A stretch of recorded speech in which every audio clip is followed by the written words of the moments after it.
Matthieu 6, 24. Nul ne peut servir 2 maîtres, car il haïra l'un et aimera l'autre, ou il s'attachera à l'un et méprisera l'autre. Vous ne pouvez servir Dieu et Mammon. Là, le vieux mensonge nous dit, tu peux posséder beaucoup de richesses, pourvu que tu n'en es pas esclave. Vous l'avez déjà entendu, celle-là? Plaiseur d'homme. Plaiseur d'homme. Quand est-ce qu'on va arrêter d'accommoder les riches de nos assemblées?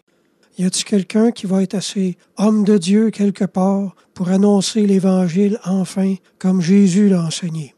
On pense-tu vraiment aider la cause de Dieu en retranchant de l'Évangile tous les choix difficiles que l'homme est appelé à faire pour être sauvé? La vérité, c'est que celui qui a des richesses en est toujours l'esclave d'une façon ou d'une autre. Dites-moi donc le contraire. Ceux qui en ont le savent. Saint Augustin a écrit « Celui qui est l'esclave de l'argent souffre une dure servitude, car enchaîné par sa cupidité, il subit l'esclavage du démon, de même que celui que sa passion unit à la femme d'un autre est soumis à une cruelle servitude. » Quand Jésus dit qu'il est plus facile à un chameau de passer par le trou d'une aiguille qu'à un riche d'entrer dans le royaume de Dieu, ça veut dire ce que ça dit, puis c'est tout. S'il arrive que Dieu suscite de rares exceptions à cette règle, c'est uniquement pour la redonner à de nombreuses et grandes aumônes. Le seul moyen de sanctifier un peu les richesses que l'on possède, c'est d'en redonner la plus grande partie. Saint Jérôme a écrit « Celui qui est l'esclave des richesses les conserve comme un esclave. Celui au contraire qui en est affranchi réellement est maître de les distribuer. » Chez les premiers chrétiens, être riche était une humiliation de l'assemblée, selon qu'il est écrit que le riche se glorifie de son humiliation. Jacques chapitre 2. Quand Jésus parle de 2 maîtres, il est clair qu'il s'agit de 2 maîtres qui donnent des ordres contraires.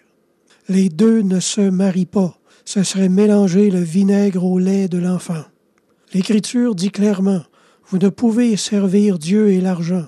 Chez l'homme, c'est pas faute d'avoir essayé. » Alors que l'avare, qui porte le nom de chrétien, apprenne ici qu'il va devoir faire un choix. Sinon, c'est le Seigneur qui va le pousser à en faire un malgré lui.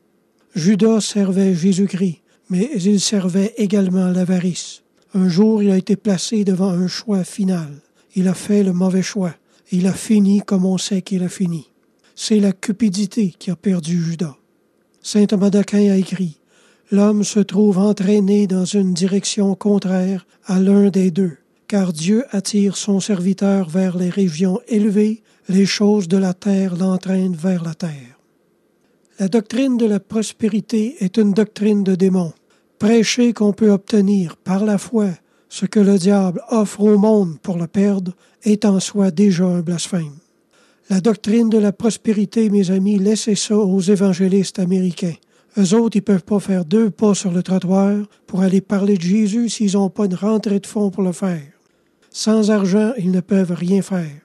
Eux autres sont comme ça. Et ma crainte, c'est que cette manière de penser est en train de gagner les églises du Québec très, très rapidement. Frères et sœurs, il est temps de redonner l'Évangile aux pauvres. C'est à eux qu'appartient ce message dès le début. Amen.